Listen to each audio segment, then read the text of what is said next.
मैं आप सभी का हार्दिक अभिनंदन करता हूँ आपका अपने YouTube channel trade on India पे।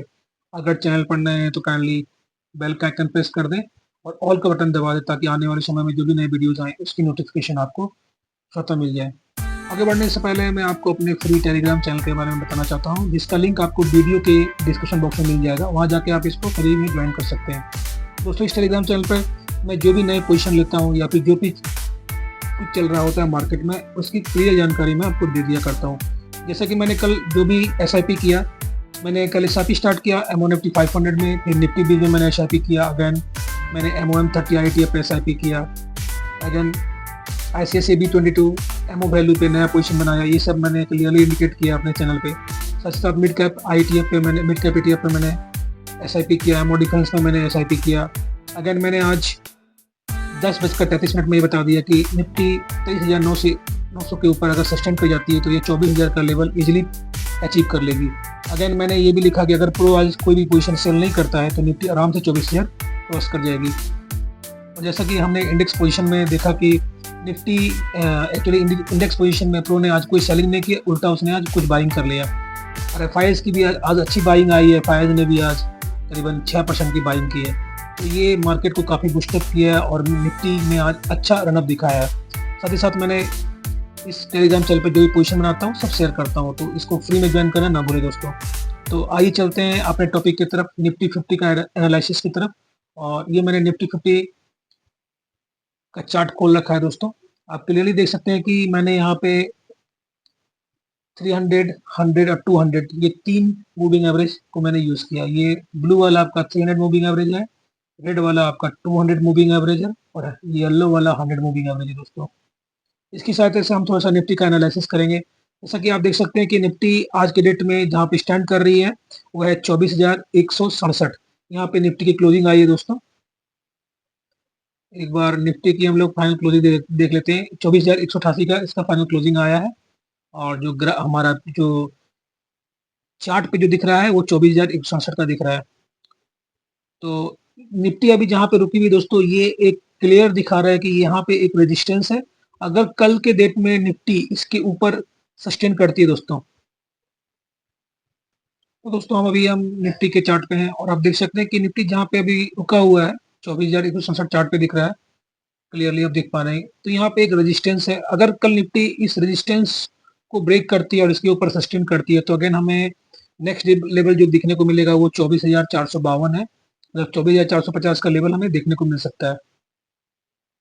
24,450 ये लेवल हमें देखने को मिल सकता है। अगर इसके ऊपर निकला तो 24,761 ये लेवल फिर हमारे लिए खुल जाएगा दोस्तों। तो यहाँ पे एक हल्का रेजिस्टेंस है और उसके बाद फिर ये 25,000 की तरफ बढ़ जाएगा, नेक्स्ट टारगेट जो हमारा होगा। और अगर निफ्टी यहाँ से थोड़ा सा भी अगर नीचे आता है तो इसका फर्स्ट सपोर्ट जो होगा वो 25,800 होगा, या फिर एक बार ये 24,000 पे ये रुकना पसंद करेगा। उसके बाद सीधा ये 24,800 पे आएगा दोस्तों। तो ये 24,800 या 24,000 ये निफ्टी का नीचे का सपोर्ट है। सबसे पहला सपोर्ट 24,000 निकल के आ रहा है, उसके नीचे फिर 24,800 सॉरी 23,800 निकल कर आ रहा है दोस्तों। और एक चीज मैं आपको क्लियरली बताना चाहूंगा कि निफ्टी जब कभी भी 300 मूविंग एवरेज के नीचे आता है तो आप देख सकते हैं कि 300 मूविंग एवरेज का आने के बाद निफ्टी ने यहाँ पे काफी लंबा समय बिताया है। और ये 300 मूविंग एवरेज के नीचे कब आया है, तो ये 24 अक्टूबर को ये 300 मूविंग एवरेज के नीचे आया था और उसके बाद थोड़ा समय ऊपर बिता के फिर से ये अभी नीचे ही चल रहा है। तो काफी लंबा समय इसने 300 मूविंग एवरेज के नीचे बिताया है।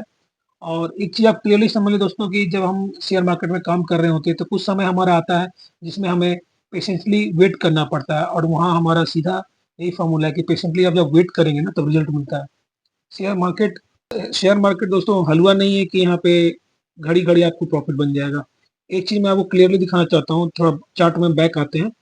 तो निफ्टी आप देख पा रहे हैं कि ये कंटिन्यूअस 300 मूविंग एवरेज से ऊपर ही चल रहा है और ये पीरियड इसका स्टार्ट हुआ है आपका, यहाँ से आप पकड़ लो इस लेवल से करीबन नवंबर 2023 के बाद से निफ्टी जो चली है वो 300 मूविंग एवरेज के ऊपर ही आई है। और एक दिन जो ये आया है वो 4 जून को इसने 300 मूविंग एवरेज के नीचे कुछ देर के लिए आया था, उसके बाद फिर से ये बाउंस बैक दिखाया और तब से ये 300 और 200 मूविंग एवरेज के ऊपर ही चल रहा है। और अभी जो आया है ये अक्टूबर के बाद से फिर ये 300 के नीचे आया, कुछ दिन ऊपर रखे फिर से ये नीचे चल रहा है, तो 300 मूविंग एवरेज के नीचे ज़्यादा दिन निफ्टी बिताता नहीं है। ये मैं पीछे चार्ट में भी आपको दिखाना चाहूँगा एक बार। ये वाला एरिया आप दोस्तों देखिए, यहाँ पे देखिए कि निफ्टी ने कितना समय बिताया। आप मैं यहाँ पे आपको मार्क करता हूँ, ये रहा 300 मूविंग एवरेज के पास। तो एक बार यहाँ चलते हैं, यहाँ पे इस टाइम ये 25 जन को 25 जन को ये नीचे आया था मूविंग मूविंग एवरेज के बाद। अगेन जब ये ऊपर आता है तो आप देखो कहाँ से ये आपको बाउंस बैक करता है। और फाइनली ये 21 अप्रैल 25 जनवरी से 21 अप्रैल इस समय तक निफ्टी 300 मूविंग एवरेज के नीचे रहा है। और एक तरह से कह सकते हैं कि इस टाइम रिटर्न बनाना काफ़ी थोड़ा मुश्किल हो जाता है, क्योंकि इतने बड़े पैसे से हम लोग मूव करते नहीं और उतना हमारे पास लगाने को पैसे होते नहीं कि छोटे-छोटे अंतराल पे हम पैसे लगा पाएँ। तो ये जो टाइम निकल के आता है दोस्तों, ये इस टाइम में लोगों को पेशेंटली वेट करना पड़ता है, तभी जाके रिटर्न बनता है। उसके बाद देखिए जब अप्रैल से इसका रन अप स्टार्ट हुआ, तो कंटिन्यूअस जो निफ्टी है वो 300 और 200 मूविंग एवरेज के ऊपर ही चलता रहा और एक अच्छा रिटर्न बना के दिया, जो कि आपके सामने है। तो ये चीज़ समझ के चले दोस्तों कि ज़्यादा दिन नीचे रहता नहीं है, 300 मूव और 200 मूविंग एवरेज के नीचे। यहाँ भी देख सकते हैं इसने 300 के नीचे आया, उसके बाद कंटिन्यू रन अप दिखाया, अच्छा रन अप दिखाया है दोस्तों। तो एक अच्छा समय अभी यहाँ बिता चुका है। और एक बार हम ये भी देखते हैं कि 300 मूविंग एवरेज के नीचे आने के बाद निफ्टी एक बार जब चलता है तो कितना चलता है। तो इसको मेज़र करने के लिए हम आते हैं, थोड़ा इसको मेज़र करते हैं। और यहाँ से देखिए मैं यहाँ से एक रफ आइडिया को दिखाता हूँ। अप्रॉक्स यहाँ पे निकल के जो रिटर्न आ रहा है 12.5% का रिटर्न निकल के आ रहा है, ये आप देख पा रहे होंगे 12.67% का। तो मैं यहाँ पे जहाँ पे भी निफ्टी अभी है, अगर थोड़ा सा हम लोग पेशेंटली वेट करें तो ये करीबन हमें 6% का रिटर्न इस लेवल से 6% का रिटर्न हमें आसानी से मिल जाएगा दोस्तों। इसके लिए हमें थोड़ा क्या पेशेंस से वेट करना पड़ेगा मार्केट में, ये चीज़ है दोस्तों। दोस्तों अभी हम निफ्टी 50 के फैक्ट शीट पे हैं और ये 31 दिसंबर को रिलीज हुआ है।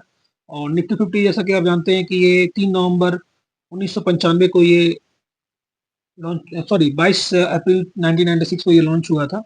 और तब से निफ्टी 50 हमारे इंडिया में ट्रेड हो रहा है एनएससी पे। और अभी आप देख सकते हैं दोस्तों कि जो फाइनेंशियल सर्विसेज में जिसका पोजीशन है वो 34.60 का है और इंफॉर्मेशन टेक्नोलॉजी में इसका 14.06 है। ऑयल एंड गैस में 10% की इसकी वेटेज दी गई है, 10 की वेटिंग दी गई है। और एक बार मैं आपको ये भी दिखाना चाहूँगा कि इसमें जो चेंजेज हुए हैं वो एक बार मैं दिखाना चाहूँगा आपको। दोस्तों एक छोटा-सा कंपैरिज़न मैं करके दिखा रहा हूँ। ये हमारा जो अभी मैंने खोल के रखा है, ये है 31 दिसंबर का है, 24 का। और ये 29 नवंबर 24 का है। तो यहाँ पे देख सकते हैं कि क्लियरली मैं आपको दिखाना चाहता हूँ कि फाइनेंशियल सर्विसेज में पोजीशन को बढ़ाई गई है, जो कि नवंबर में 34.53 था, जो उसको बढ़ा के अभी 34.60 किया गया है। तो फाइनेंशियल सर्विसेज में एक तेजी देखने को हमें मिल सकती है। अगेन इंफॉर्मेशन टेक्नोलॉजी में देखिए आप 3.76 था, जो अभी बढ़ा के 14.06 किया गया। ऑयल एंड गैस कंज्यूमेबल में आप देख सकते हैं कि यहाँ पे पोजीशन को घटाया गया है। फास्ट मूविंग गुड्स में पोजीशन को इक्वल रखा गया है। अगेन ऑटोमोबाइल एंड कंपोनेंट्स में 7.37 और 7.44 है, तो इसको भी आप मोटा मोटी इक्वली कर सकते हैं। हेल्थ केयर में देखिए 4.20 था और यहाँ पे हेल्थ केयर में 3.87, तो हेल्थ केयर में इसमें यहाँ पे पोजीशन को क्लियरली बढ़ाया गया है। टेलीकम्युनिकेशन में देख सकते हैं कि टेलीकम्युनिकेशन में यहाँ पे 4.03 है और यहाँ पे 4.01 है, तो यहाँ पे टेलीकम्युनिकेशन में घटाया गया है। कंस्ट्रक्शन में आप देख सकते हैं कि कंस्ट्रक्शन में 4.05 था और यहाँ पे कंस्ट्रक्शन में 4 है, तो यहाँ पे भी कंस्ट्रक्शन में पोजीशन को घटाया गया। मेटल माइनिंग में 3.31 है और यहाँ पे मेटल माइनिंग में 3.38 है, तो यहाँ पे मेटल माइनिंग में अगेन पोजीशन को रिड्यूस किया गया। पावर में 2.8 है और पावर में यहाँ पे 2.97 है, तो यहाँ पे पोजीशन ज़्यादा है, यहाँ पे अगेन पावर में पोजीशन को घटाया गया। कंज्यूमर ड्यूरेबल में देखिए 2.24 है और यहाँ 2.28 है, तो कंज्यूमर ड्यूरेबल में भी आपका पोजीशन को घटाया गया। कंस्ट्रक्शन मटेरियल में देखिए आप कि 2.08 है और यहाँ पे कंस्ट्रक्शन मटेरियल में 2.08, तो यहाँ पे इक्वल पोजीशन है। और कंज्यूमर सर्विसेज में 1.49 है और कंज्यूमर सर्विसेज में यहाँ पे 1.3 है, तो कंज्यूमर सर्विसेज में यहाँ पे पोजीशन को बढ़ाई गई है। कैपिटल गुड में भी आप देख सकते हैं कि यहाँ पे पोजीशन को घटाया गया है। अगेन सर्विसेज में देख सकते हैं कि यहाँ पे पोजीशन बढ़ाया गया है।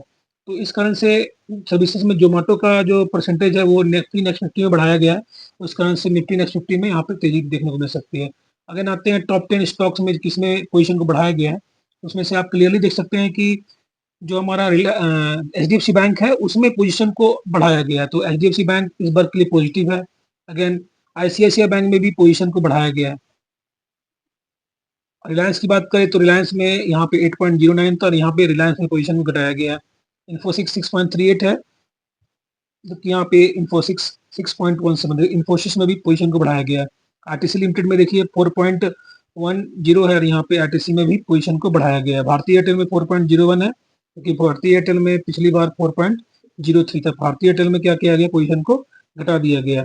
अब बात करें लार्सन टर्बो की, तो लार्सन टर्बो यहाँ पे 4.05 था, जबकि यहाँ पे हमारा निकल के आ रहा है,